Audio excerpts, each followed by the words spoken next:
반갑습니다. 위대한 복음 예수 그리스도. 오늘은 그 10번째 시간이 되었습니다.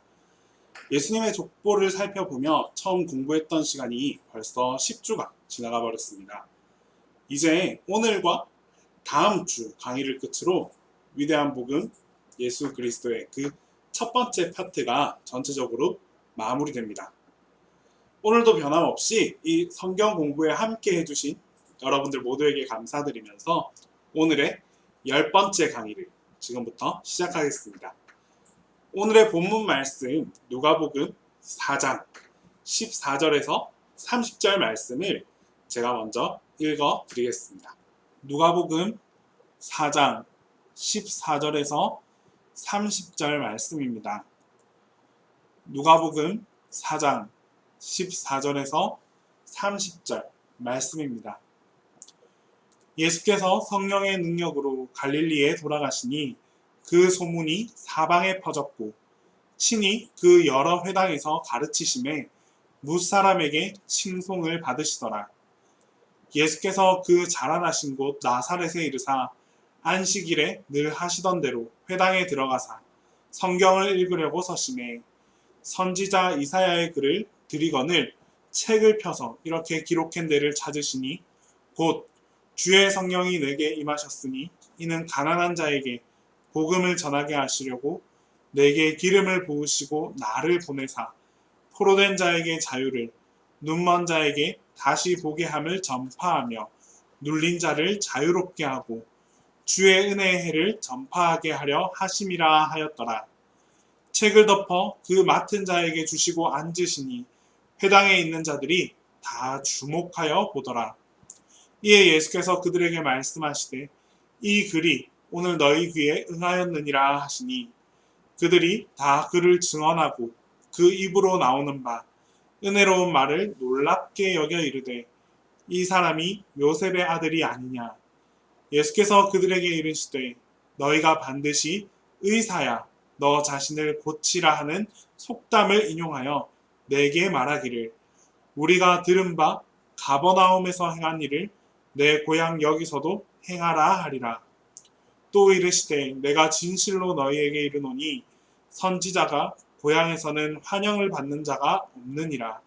내가 참으로 너희에게 이르노니 엘리야 시대에 하늘이 3년 6개월간 닫히어 온 땅에 큰 흉년이 들었을 때에 이스라엘에 많은 과부가 있었을 때 엘리야가 그중 한 사람에게도 보내심을 받지 않고 오직 시돈 땅에 있는 사렙다의 한 과부에게 뿐이었으며 또 선지자 엘리사 때에 이스라엘에 많은 나병 환자가 있었을 때 그 중에 한 사람도 깨끗함을 얻지 못하고 오직 수리아 사람 나아만 뿐이었느니라.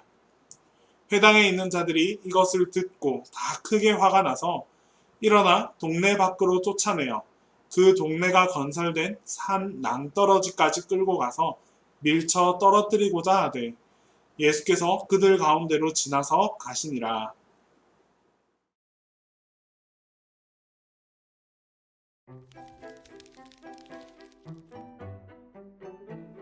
Jesus went to his hometown, Nazareth.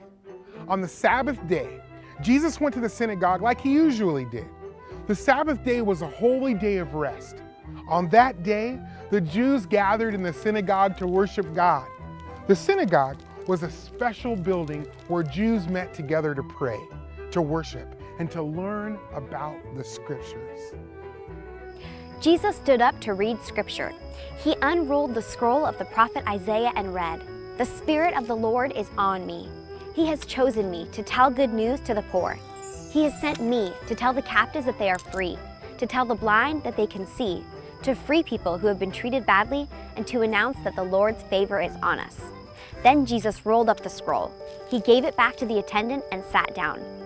Everyone who was in the synagogue stared at Jesus. Jesus said, "Today, as you listen to me reading these words, they came true." The people said good things about Jesus, and they were amazed at him. But some of the people in Nazareth had known Jesus from his youth.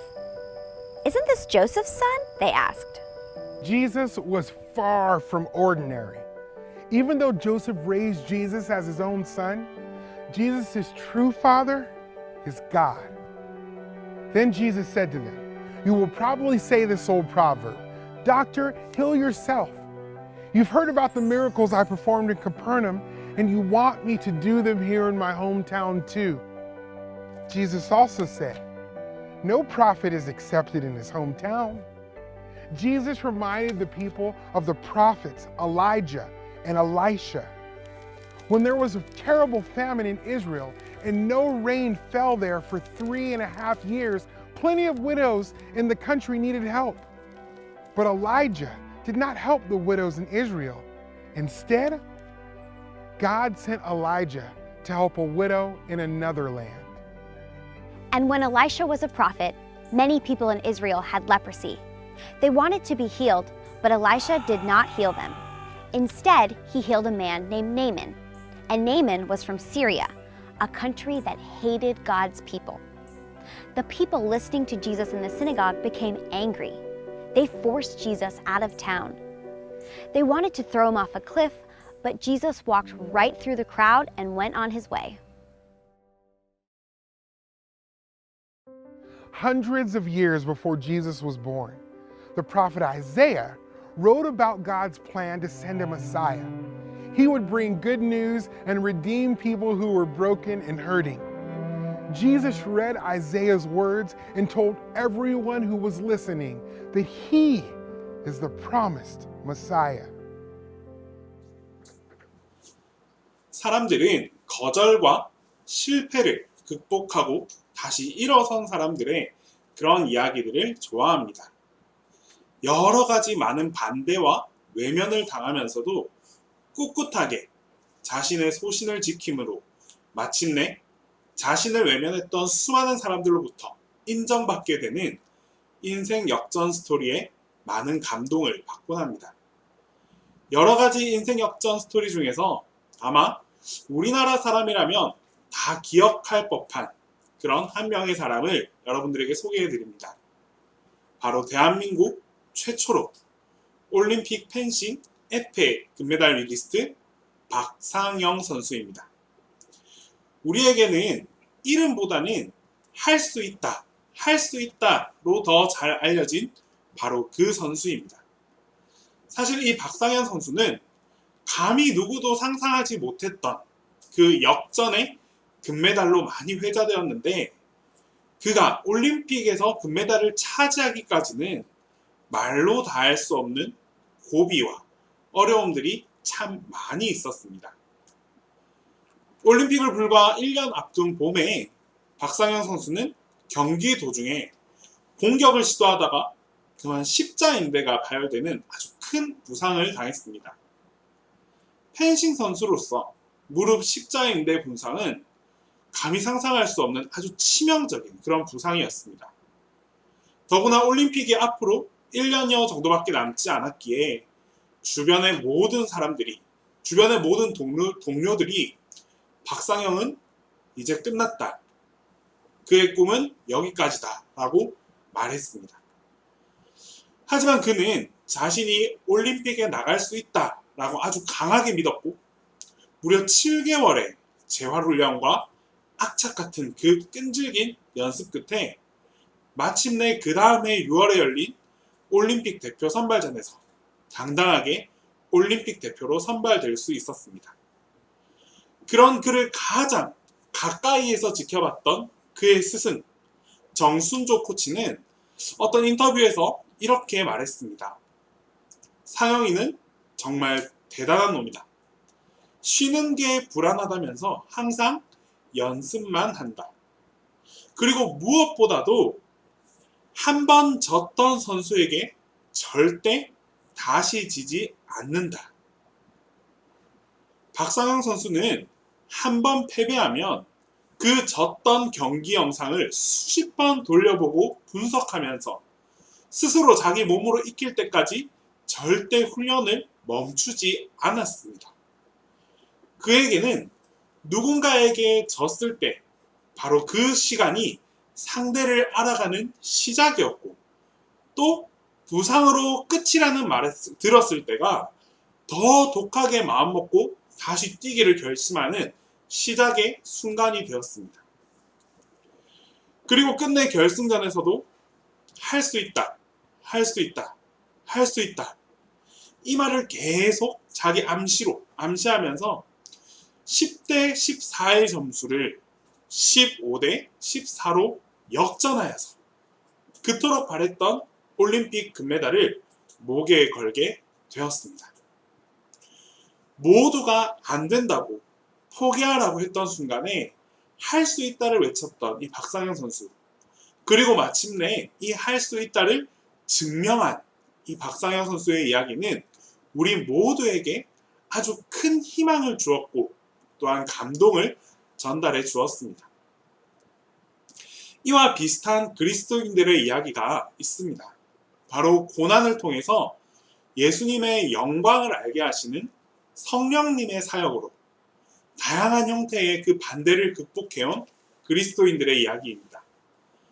시련 가운데에서도 밝게 빛났던 이 믿음의 사람들 이야기는 우리 마음을 점차적으로 계속 이렇게 끌어당깁니다.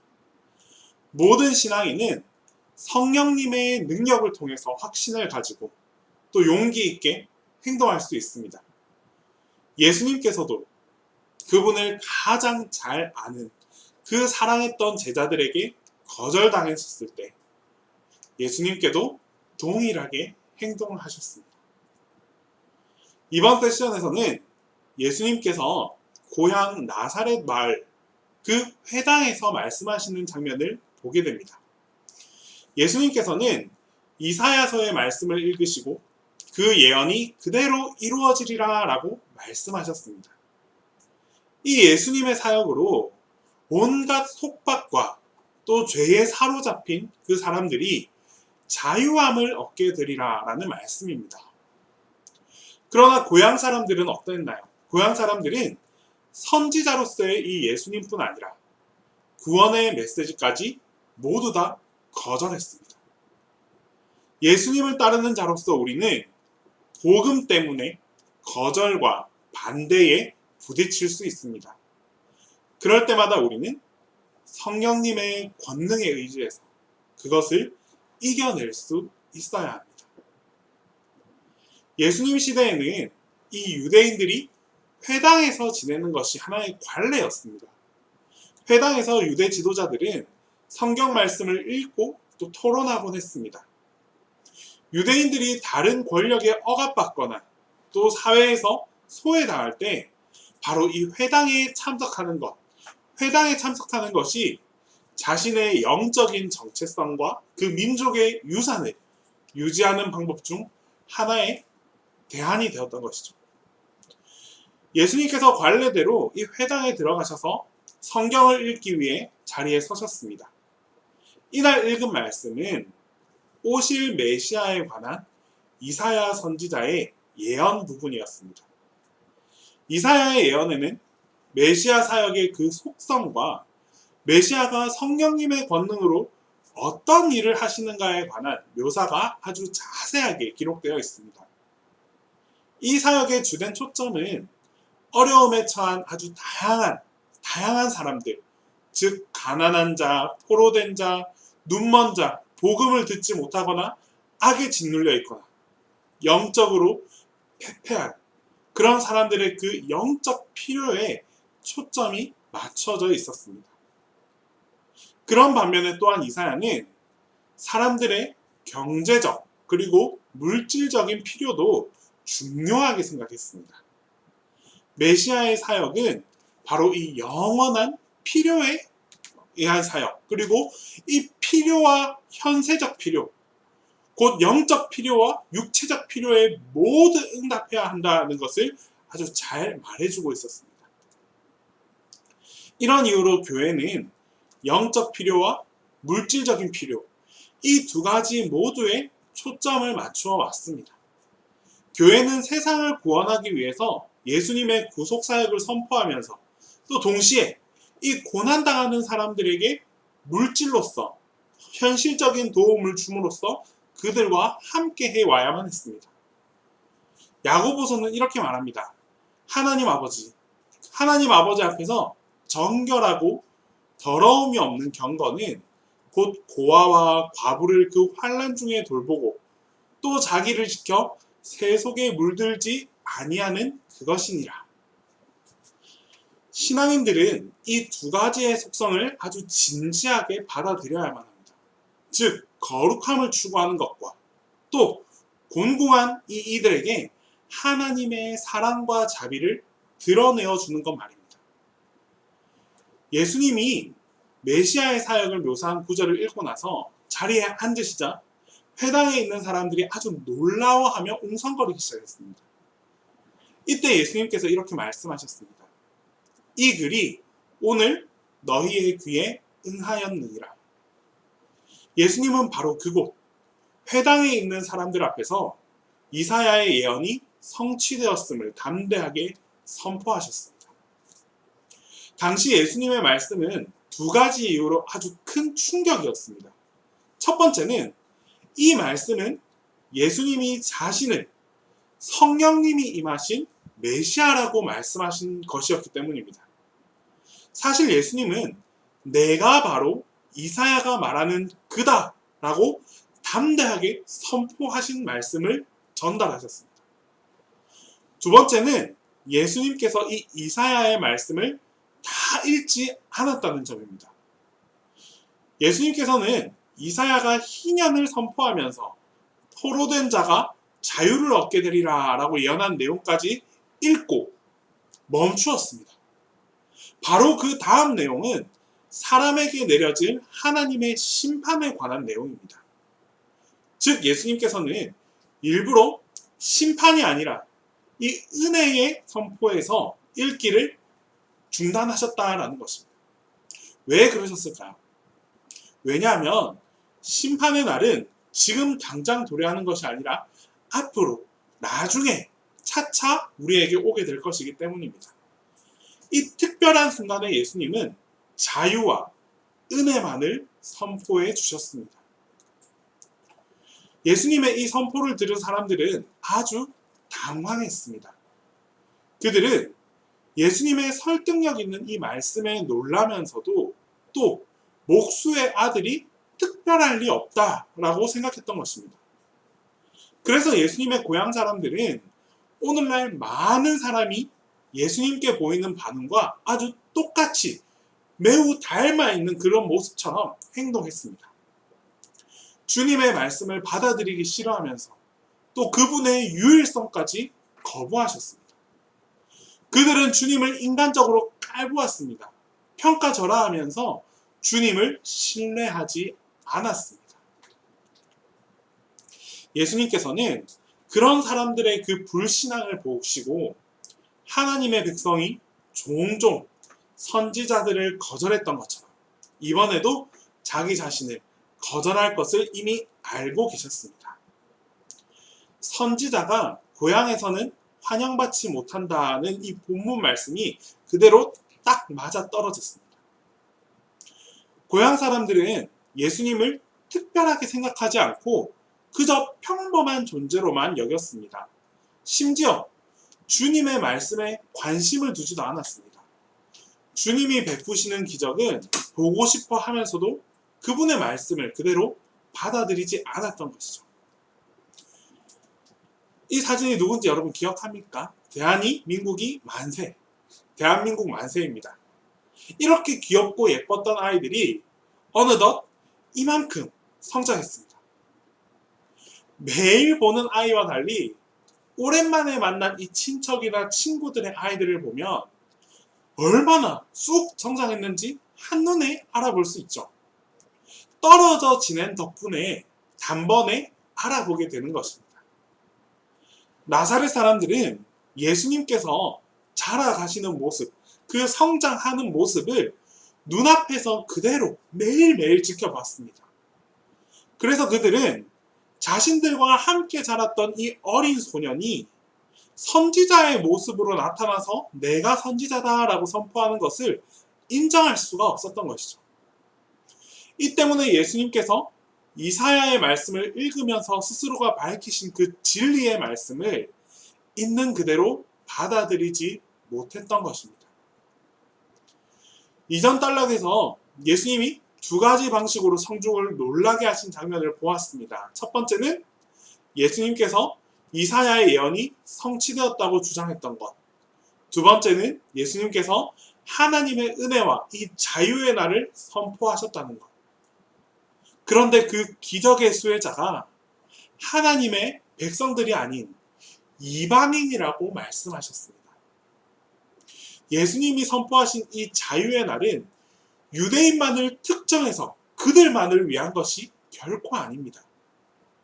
하나님은 땅에 있는 이 모든 족속이 아브라함으로 말미암아 복을 얻게 될 것이다 라고 약속하신 대로 다른 민족들에게도 모든 민족들에게 자유를 선포해 주십니다. 나사렛 사람들의 불신앙을 보신 예수님은 이 점을 강조하기 위해서 구약의 두 가지 이야기를 다시 들려주었습니다. 하나님의 선지자 엘리야와 엘리사의 이야기입니다. 엘리야와 엘리사 둘 다 하나님의 백성으로 공인받지 못한 사람들, 즉 이방인들에게 하나님께서 기적을 베풀어 주신 그런 이야기입니다. 두 이야기가 이 예수님 시대에 이르러서 아주 새로운 의미를 부여하고 있습니다. 예수님께서는 거절당해온 선지자의 계보에 자기 자신을 스스로 두셨고, 또 그리고 나서 이 나사렛 사람들을 오래전에 선지자들을 거부했던 그 옛 이스라엘 백성의 계보에 두셨던 것입니다. 그들이 예수님의 말씀을 듣고 불쾌하게 여겼던 것, 불쾌했던 것은 전혀 조금도 이상한 일이 아니었습니다. 예수님의 말씀을 듣고 오히려 이들은 그들의 마음이 더욱더 완악해져 갔습니다. 예수님의 말씀을 듣고 나사렛 사람들은 처음에는 아주 놀랐죠. 하지만 점차 시간이 지나면서 분노하기 시작했습니다. 심지어 이 사람들은 예수님을 절벽으로 끌고 가서 죽이려고까지 했습니다. 예수님께서 우리를 대신해 죽으러 오신 것은 틀림이 없지만 아직은 그때가 아니었습니다. 예수님이 어떻게 이 성난 군중 사이를 빠져나와서 죽음의 순간을 모면하셨는지는 정확히 알 수 없습니다. 어떤 주석가들은 예수님의 피신을 기적으로 생각했고, 또 어떤 주석가들은 그냥 간신히 빠져나왔다라고 믿는 사람들도 있습니다. 어느 쪽이건 간에 나사렛에서 심각한 상황이 벌어졌던 것에는 틀림이 없습니다. 이사야 선지자가 700년 전에 예언한 그대로 예수님께서는 자신들의 백성들로부터 거절당하셨습니다. 그런 사람들의 그 배척에도 불구하고 하나님의 부르심에 따른 사명을 계속 이어져 나가신 분, 그분이 바로 예수님이셨습니다.